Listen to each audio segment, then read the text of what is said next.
What's up, guys? It is Corey from SuperKamiGuru9000, and this is my review of Naruto Shippuden, episode 316. Now that we're done with the whole Yota thing, we finally get to go back to the war, and we get to see some more filler that has been added into this one.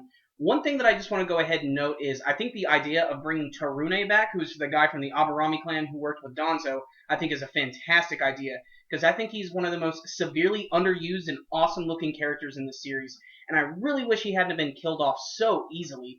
But still, I'm glad he's here, and he's brought along a lot of other ninja with him, because the whole bulk of this episode is really getting to see Kabuto use his B-Team Edo Tenseis against the remaining people in the Shinobi Alliance. And this episode actually ties a lot of really interesting things together. Most of the time, you're going to be seeing a lot of the ninja fighting against the other reanimated guys, but interspliced between the entire episode are these sort of backstories about Kabuto actually learning to use the Edo Tensei for the first time. Everything from talking to Orochimaru about it in his secret laboratory, all the way to literally developing it himself. And I really, really loved how they went around to different places that we've been before, where he tried to summon his Edo Tensei for the first time. You actually get to see he goes back to the battlefield of Sasuke and Deidara, where he summons Deidara for the first time. He tries to bring Sasori back for the first time. You can actually see he accidentally brings Chiyo in there. And interestingly enough, a large portion of this episode had to deal with Toroi, who was an Edo Tensei ninja who was taken out by Naruto a couple episodes ago.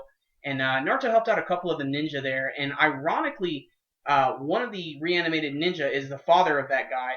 And he had some sort of connection with Toroi as well. So everything sort of came full circle for these characters. But like I said, really it's the interactions between the characters and these Edo Tensei characters. And when I say B-Team, I really mean B-Team, because these guys are not very strong, except for probably Tarune.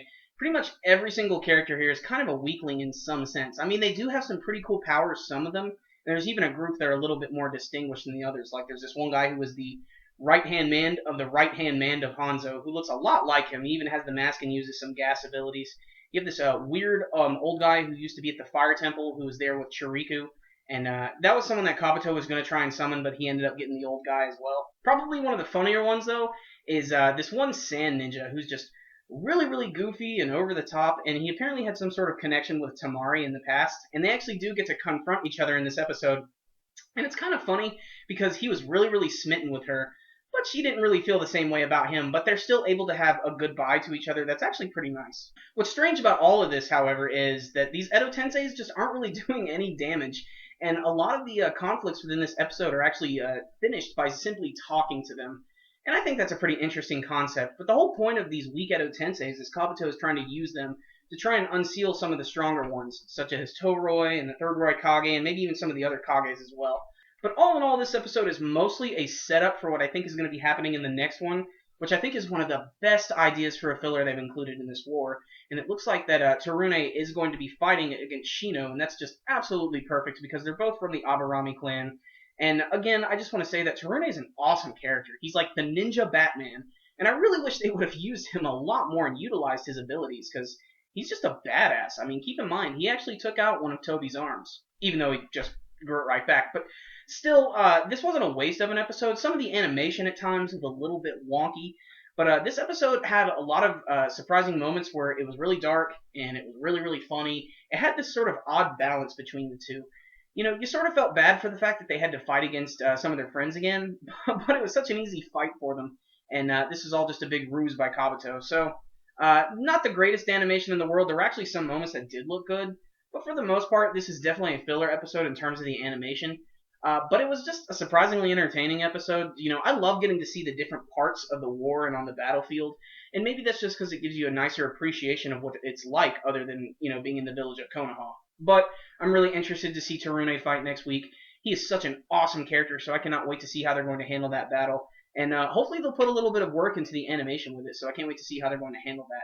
But as far as this week's episode goes, it wasn't the greatest thing in the world. You know, like I said, that animation was so-so, and some of the jokes fell a little flat. But I think my favorite part of the entire episode was just getting to see all the backstory with Kabuto, and getting to see him re-summon those Edo Tensei characters and see the mishaps he had along the way. I just thought that was interesting, if a little bit disturbing at times. And that, for me, is what really saved this one. So I'm going to drop a 7 out of 10 on this one. Just some of the animation and humor just didn't really hit home for me. But all that Kabuto stuff was really good. And just, there's a lot happening in this episode. So there's probably something for someone who's a fan of the Naruto series in this episode. So Make sure and check it out if you're following, and remember, it's not too long before we finally get back into the canon material. We just have a little bit of filler to go, so that's this week's episode. And if you guys did see it, I'd love to know what you thought about it, and you could let me know in your comments below. And you guys know the drill. Before you leave, make sure and give this video a thumbs up. It's the best way to support our videos. That'll conclude this one today. We'll see you next time, guys. SuperKamiGuru9000 out.